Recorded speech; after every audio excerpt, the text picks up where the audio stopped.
ഹരേ കൃഷ്ണ. എല്ലാവർക്കും ദേവധ്യാനത്തിലേക്ക് സ്വാഗതം. ശ്രീകൃഷ്ണൻ അർജുനന്റെ അഹങ്കാരം കുറയ്ക്കുന്ന ഒരു കഥയാവട്ടെ അടുത്തത്.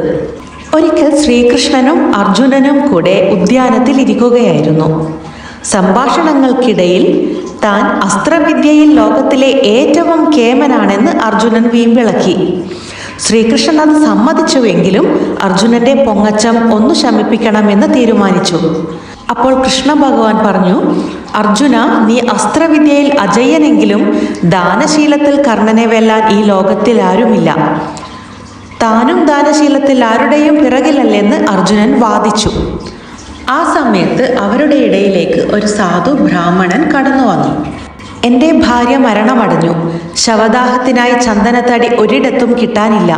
ദയവായി എന്നെ നിങ്ങൾ ഈ ആപത്തിൽ നിന്നും രക്ഷിച്ചാലും. ബ്രാഹ്മണൻ അർജുനനോടും കൃഷ്ണനോടുമായി പറഞ്ഞു. ഇതുതന്നെയാണ് തൻ്റെ ദാനശീലം തെളിയിക്കാൻ പറ്റിയ അവസരമെന്നു കരുതി അർജുനൻ പല ദിക്കുകളിലും ചന്ദനവിറക് തേടി അലഞ്ഞു. പക്ഷെ ഒരിടത്തും കിട്ടാതെ തിരികെ എത്തി. പിന്നീട് ശ്രീകൃഷ്ണൻ ബ്രാഹ്മണനെ കർണന്റെ കൊട്ടാരത്തിലേക്ക് പറഞ്ഞയച്ചു. കർണനും ചന്ദനത്തടി തേടി തളർന്നതല്ലാതെ എവിടെയും കിട്ടില്ലെന്നുറപ്പായി.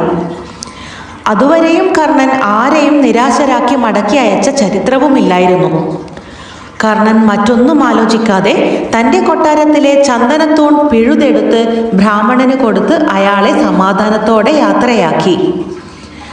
ദാനശീലം എന്നാൽ കർണന്റെ മുന്നിൽ താൻ ഒന്നുമല്ലെന്ന് ഈ സംഭവത്തോടെ അർജുനൻ മനസ്സിലാക്കി. ശ്രീകൃഷ്ണൻ അങ്ങനെ അർജുനന്റെ അഹങ്കാരം കളയുകയും ചെയ്തു. മറ്റൊരു കഥയുമായി അടുത്ത ദിവസം കാണാം.